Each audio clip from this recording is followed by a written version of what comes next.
What funny family story do you now realize was actually kind of messed up? So growing up, we had this thing in my family called the Great Disappearing Act that honestly everyone thought was hilarious at the time. My dad would organize these elaborate scenarios where one family member would just vanish during a random weekend, and the rest of us had to find them before dinner time. Like a super intense game of hide and seek, but on a neighborhood scale. I remember being like 8 when it was my mom's turn to disappear, and my dad made it this whole detective thing with me and my younger brother Lucas. We had to solve these little riddles dad left around the house to figure out where mom might be hiding. We'd get so excited about it TBH, running around the neighborhood with our little detective kits. Just backpacks with snacks and flashlights LOL. One time when I was 12, it was my turn to disappear. Dad woke me up super early on Saturday and whispered that today was my day. I was so pumped. He gave me $20 and dropped me off at the mall when it opened, telling me to stay hidden but in public places, and that they'd be looking for me by noon. I spent like 4 hours wandering around the mall by myself, feeling like some kind of super spy on a mission. I remember sitting in the food court, watching the clock, feeling this weird mix of excitement and anxiety as noon approached. Like, would they find me quick? Would I win by staying hidden the longest? My brother Lucas held the record at 7 hours and I was determined to beat him. But then 1 p.m. came, then 2 p.m., then the mall started getting kinda empty as the afternoon wore on. By 4 p.m. I was getting legit worried. My $20 was almost gone from buying snacks and playing at the arcade.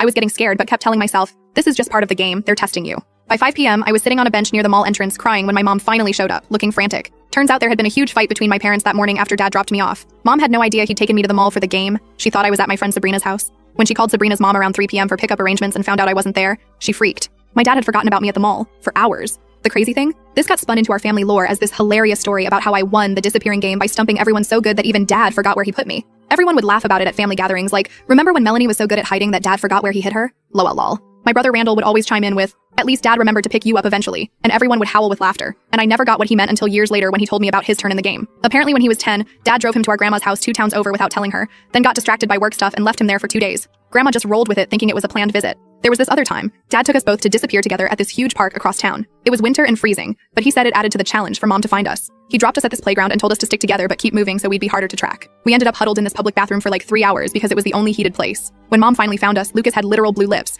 but everyone just laughed about how we were survival experts now. Dad even bought us hot chocolate after and said we'd earned our wilderness badges. Oh, and there was this absolutely wild time when my dad decided to level up the game by making Randall disappear during our family vacation to visit relatives. We were staying at my aunt's house, and dad secretly drove Randall to our cousin Robbie's place 20 minutes away without telling anyone. My aunt and mom spent half the day in absolute panic thinking he'd been kidnapped before dad finally admitted it was just the disappearing game. Everyone was furious at first, but somehow by dinner, it had become this hilarious story about how dad really got them good this time. I remember my aunt laughing so hard she was crying while saying, I almost called the police, you jerk. When I brought this up at Thanksgiving, saying maybe it wasn't the cute family tradition everyone thought it was, my parents got so defensive. My dad was like, kids today are too sheltered, nothing bad ever happened to you. And my mom was all, it taught you independence and problem-solving skills. The worst realization came when I found out why my dad started this tradition. Apparently his father would sometimes just vanish for days without warning, and the family would have to function without him until he decided to come back. My dad somehow twisted this trauma into a fun game, where he controlled the abandonment instead of being the one abandoned.